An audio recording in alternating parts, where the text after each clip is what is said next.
+1 class बेटे हमने lesson 8 के यूनियन पार्लियामेंट लेसन के हमने 3 प्रस्ताव उस दिन कर दिए थे। आज हम उसका चौथा प्रस्ताव करने लगे हैं, वो है निंदा प्रस्ताव। निंदा प्रस्ताव क्या होता है बेटे?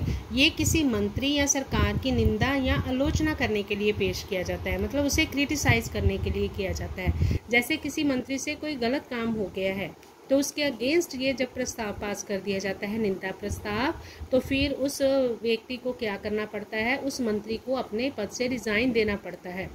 लेकिन ये बात ध्यान में रखनी है कि इस प्रस्ताव पर सदन के 50 सदस्यों के हस्ताक्षर होने जरूरी होते हैं और इस प्रस्ताव को पेश करने से पहले इसकी सूचना सदन के सभापति को भी देनी पड़ती है।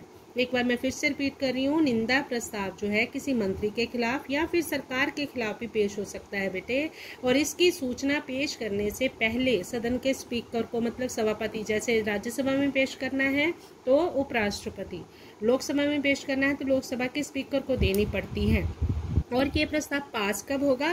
जब इस पर सदन के 50 सदस्य यस कर देंगे, मतलब उनके साइन कर देंगे, तब ये प्रस्ताव जो है वो पास हो जाता है और फिर सरकार या फिर जिस मंत्री के खिलाफ ये प्रस्ताव पेश हुआ है उसे रिजाइन देना ही पड़ता है। निंदा मतलब उसकी आलोचना करी है कि हमें नहीं चाहिए आदमी ये।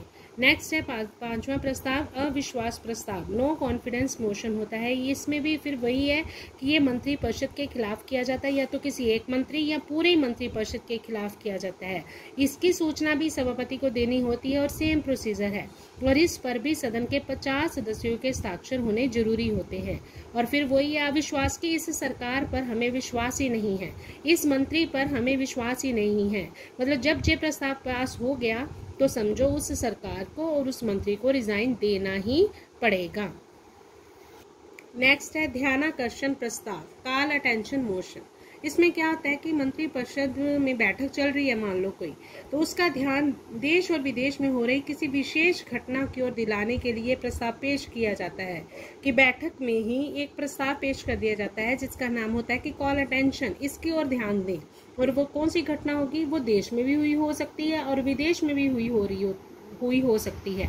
देश या विदेश में हुई किसी भी घटना की ओर सारे मंत्रियों का ध्यान दिलाने के लिए और सारी संसद के सदस्यों का ध्यान दिलाने के लिए ये प्रस्ताव पेश किया जाता है, ध्यानाकर्षण प्रस्ताव।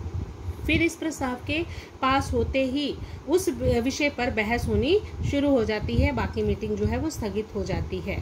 नेक्स्ट है लास्ट प्रस्ताव है कटौती प्रस्ताव, कट मोशन बोलते हैं इसमें क्या किया जाता है बेटे? किसी मंत्री का वेतन कम कर दिया जाता है या फिर सरकार की इच्छा के खिलाफ, जैसे उसने बजट बनाया है, बजट में कटौती करने के लिए ये प्रस्ताव पेश किया जाता है। सरकार नहीं चाहती उसमें कटौती की जाए, लेकिन उसकी इच्छा के खिलाफ जो है संसद के सदस्य ये प्रस्ताव पेश कर देते हैं। तो जब ये प्रस्ताव पास हो जाए तो सरकार को तब भी रिजाइन देना पड़ता है, और फिर उस मंत्री को भी जिसकी सैलरी को कम करने की ओर कहा गया है।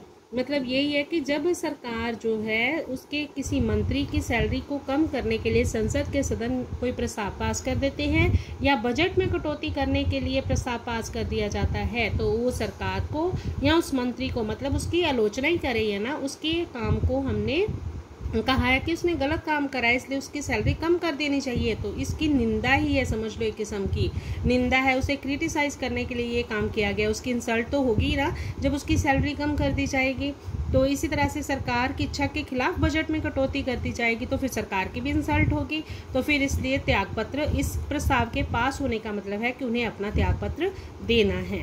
देखो बेटे, निंदा प्रस्ताव, अविश्वास प्रस्ताव और कटौती प्रस्ताव, तीनों ही प्रस्ताव पास जिस मंत्री के खिलाफ होते हैं या फिर सरकार के खिलाफ होते हैं, तीनों ही प्रस्ताव पास होने के बाद एक ही ऑप्शन है, उन्हें रिजाइन देना ही पड़ेगा।